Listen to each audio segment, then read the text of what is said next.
हड़प्पा सभ्यता कांस्ययुगीन एवं सांस्कृतिक ताम्रपसानिक थी। इसका नाम हड़प्पा संस्कृतिक पड़ा क्योंकि इसकी जानकारी सबसे पहले 1921 ईस्वी में पाकिस्तान में हड़प्पा नामक आधुनिक स्थल से प्राप्त हुई। ऋग्वेद में कुल 10 मंडल, 11 बालखिल सहित एवं 1028 सूक्त, इसमें 10,580 मंत्र है, जिसमें 118 दोहराया गया है, जिसके कारण 10,462 मंत्र हो गया। ऋग्वेद के मंत्रों का उच्चारण होर्त द्वारा किया जाता था।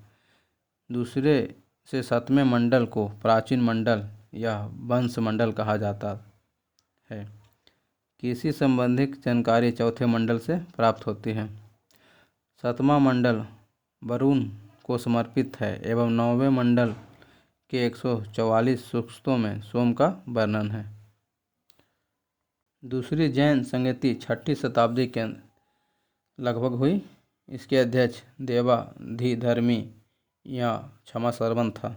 स्थान वल्लभी गुजरात में हुआ। परिणाम निकला कि जैन ग्रंथों को अंतिम रूप से लिपिबद्ध कर दिया गया। जैन ग्रंथ में शैववाद, जो जैन धर्म के अनुसार 7 नए आंशिक ज्ञान होते हैं, जिन्हें शैववाद या अनेकांतवाद या सप्तभंगी भी कहा जाता है। सलेखना, इसमें निराहार एवं निर्जल रहकर प्राण त्याग करना सलेखना कहलाता है। चंद्रगुप्त मौर्य ने इसी पद्धति से अपने प्राण त्यागे थे। महावीर के प्रमुख शिष्य आनंद, सूरदेव, कामदेव, कुंडकेलीय आदि थे। महावीर की मृत्यु के बाद सुधर्म जैन संघ का अध्यक्ष बना। हर्यक वंश का संस्थापक बिंबिसार, जिसका कार्यकाल 544 से लेकर 452 ईसा पूर्व था। यह हर्यक वंश का संस्थापक तथा महात्मा बुद्ध का मित्र एवं संरक्षक था। राजगिरी बिंबिसार का राजधानी था। बिंबिसार को जैन साहित्य में श्रोणिक कहा गया, जिसका अर्थ सेना रखने वाला होता था। बिंबिसार ने विजय एवं विस्तार की नीति शुरू की। बिंबिसार की दूसरी पत्नी लिच्छवी गणराज्य के शासक चेटक की पुत्री चेलना थी, जिससे अजातशत्रु का जन्म हुआ। बिंबिसार ने विवाहों के फलस्वरूप मगध पश्चिमी एवं उत्तर की ओर फैला। बिंबिसार ने अंग के शासक बृहदत्त की हत्या करके उसे मगध में मिला लिया। नागार्जुन कनिष्क की राजसभा में थे। नागार्जुन ने प्रज्ञापारमिता की रचना की, जिसमें शून्यवाद, सापेक्षवाद का प्रतिपादन किया गया। नागार्जुन की तुलना मार्टिन लूथर से की गई। इन्होंने सापेक्षता के सिद्धांत का प्रतिपादन किया था, इसलिए नागार्जुन को भारत का आइंस्टीन भी कहा जाता है। नागार्जुन की प्रसिद्ध कीर्ति माध्यमिक सूत्र है। सत्य साहरिका सूत्र की रचना भी नागार्जुन द्वारा की गई। नसीरुद्दीन महमूद, जिसका कार्यकाल 1394 से लेकर 1412 ईस्वी तक था, यह तुगलक वंश का अंतिम शासक हुआ। इसके शासनकाल में इसका शासन दिल्ली तक ही सीमित रहा। इसके शासनकाल में ही मंगोल तैमुरलंग ने 1398 ईस्वी में भारत पर आक्रमण किया। कश्मीर पर शासन करने वाले शासक का कालक्रम सबसे पहला काकरोट वंश, उसके बाद उत्पल वंश, उसके बाद सबसे अंतिम में लोहार वंश। 627 ईस्वी में दुर्लभवर्धन नामक व्यक्ति ने कश्मीर में काकरोट वंश, जो हिंदू वंश था, इसकी स्थापना की। हर्षवर्धन ने काकरोट वंश के कार्यकाल में कश्मीर की यात्रा की। काकरोट वंश की सबसे पहले शक्तिशाली राजा ललित द्वितीय मुक्तापीड़ था। कश्मीर का मार्तंड मंदिर का निर्माण ललिता द्वितीय मुक्तापीड़ ने करवाया था। काकरोट वंश के बाद कश्मीर पर उत्पल वंश शासन हुआ। इस वंश का संस्थापक अवंतीवर्मन था। अवंतीपुर नामक नगर की स्थापना अवंतीवर्मन ने की थी। उत्पल वंश का संस्थापक अवंतीवर्मन हुआ। अवंतीवर्मन के अभियंता सुई ने सिंचाई के लिए नहरों का निर्माण करवाया। उत्पल वंश के कार्यकाल में कश्मीर में सिंचाई नहरों का निर्माण किया गया। उत्पल वंश के बाद कश्मीर पर लोहार वंश का शासन हुआ। लोहार वंश का संस्थापक संग्रामराज था। संग्रामराज के बाद अनंत राजा हुआ। लोहार वंश का शासक हर्ष विद्वान, जो कवि और कई भाषाओं का ज्ञाता था। कल्हन हर्ष का औसरित कवि था। जयसिंह लोहार वंश का अंतिम शासक था, जिसने 1128 ईस्वी में 1128 ईस्वी से 1155 ईस्वी तक शासन किया। जयसिंह लोहार वंश का अंतिम शासक हुआ, जो 1128 ईस्वी से 1155 ईस्वी तक शासन किया। जयसिंह के शासन के साथ ही कल्हन की राजतरंगिणी का विवरण समाप्त हो जाता है। राजस्व प्रणाली में सुधार हेतु दीवाने मुक्त राज की स्थापना अलाउद्दीन खिलजी ने की थी। मच्छी बारा का युद्ध 15 मई 1555 में सिकंदर लोदी के सरदारों नसीब खां, तातर खां एवं हुमायूं के बीच हुआ। इस युद्ध में मुगलों की विजय हुई और उन्होंने पंजाब को जीत लिया। 22 जून 1955 को सरहिंद के युद्ध में मंगोल ने सिकंदर सूर को पराजित किया। 23 जुलाई 1955 को हुमायूं एक बार फिर से दिल्ली का बादशाह बना। इलाहाबाद की प्रथम संधि 12 अगस्त 1765 में रॉबर्ट क्लाइव, शाह आलम द्वितीय एवं बंगाल के नवाब नमजू-उद-दौला के बीच हुआ।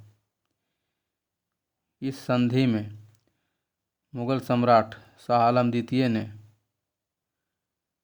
बंगाल, बिहार एवं उड़ीसा की दीवानी कंपनी यानी अंग्रेजों को दे दी। सम्राट को अवध के नवाब से कड़ा और इलाहाबाद के जिले दिया गया। मुगल सम्राट को 26 लाख रुपए प्रतिवर्ष पेंशन के रूप में दिए जाने का निर्णय लिया गया। यह पेंशन बंगाल के नवाब नमजू-उद-दौला को दिया जाना था। इलाहाबाद की दूसरी संधि 16 अगस्त 1765। दूसरी संधि में अवध के नवाब शुजा-उद-दौला और क्लाइव के बीच हुई। इस संधि में अवध का राज कड़ा और इलाहाबाद को छोड़कर नवाब को सभी क्षेत्र वापस मिल गया। कंपनी को 50 लाख रुपए एवं चुनार का दुर्ग अवध से प्राप्त हुए। अवध में मुक्त व्यापार करने की सुविधा कंपनी को प्राप्त हुई। सहायक संधि के तहत हैदराबाद को सबसे पहले 1758 ईस्वी में स्वीकार किया गया। उसके बाद मैसूर 1799 में दूसरा राज्य था। इंडियन लीग की स्थापना 1875 ईस्वी में कोलकाता में शिशिर कुमार घोष के द्वारा की गई। इसका मुख्य उद्देश्य लोगों में राष्ट्रवाद की भावना जागृत करना एवं राजनीतिक शिक्षा को प्रोत्साहन करना था। भारत के स्वशासन की मांग करते हुए मोतीलाल नेहरू ने इंडिपेंडेंट नामक समाचार पत्र निकाला था। कौमी आवाज़ नामक उर्दू अखबार का प्रकाशन वर्ष 1945 में जवाहरलाल नेहरू तथा रफ़ी अहमद किदवई द्वारा लखनऊ से प्रारंभ किया गया था। नेशनल हेराल्ड समाचार पत्र जवाहरलाल नेहरू द्वारा 1938 में दिल्ली से निकाला गया था। यह समाचार पत्र अंग्रेजी भाषा में था। काराकोरम दर्रा यह जम्मू कश्मीर राज्य के लद्दाख क्षेत्र में काराकोरम पहाड़ियों के मध्य स्थित है। इस दर्रे से होकर यारकंद एवं तारिम बेसिन का मार्ग गुजरता है। यह भारत का सबसे ऊंचा दर्रा है, जो 5540 मीटर की ऊंचाई पर है, जो जिला दर्रा भी जम्मू कश्मीर में है। यह दर्रा श्रीनगर को कारगिल और लेह से जोड़ता है। NH-1D पर स्थित जो जिला दर्रा शीतकाल में अत्यधिक बर्फबारी के कारण बंद रहता है। 19 मई 2018 को जम्मू कश्मीर के लेह में एशिया की सबसे लंबी जो जिला सुरंग का शिलान्यास किया गया। यह भारत का सबसे लंबा सड़क सुरंग एवं एशिया की सबसे लंबी दो दिशा वाली लंबी सुरंग है, जिसकी लंबाई 14 किलोमीटर है।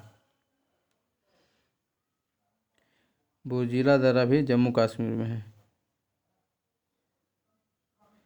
यह दर्रा कश्मीर घाटी को लद्दाख के देवसाई मैदान से जोड़ता है। पीर पंजाल दर्रा भी जम्मू कश्मीर में है। यह जम्मू को श्रीनगर से जोड़ने वाला पारंपरिक दर्रा है जो मुगल रोड पर स्थित है। बनिहाल दर्रा, इस दर्रे से जम्मू से श्रीनगर जाने का मार्ग गुजरता है। बनिहाल दर्रे में ही जवाहर सुरंग स्थित है।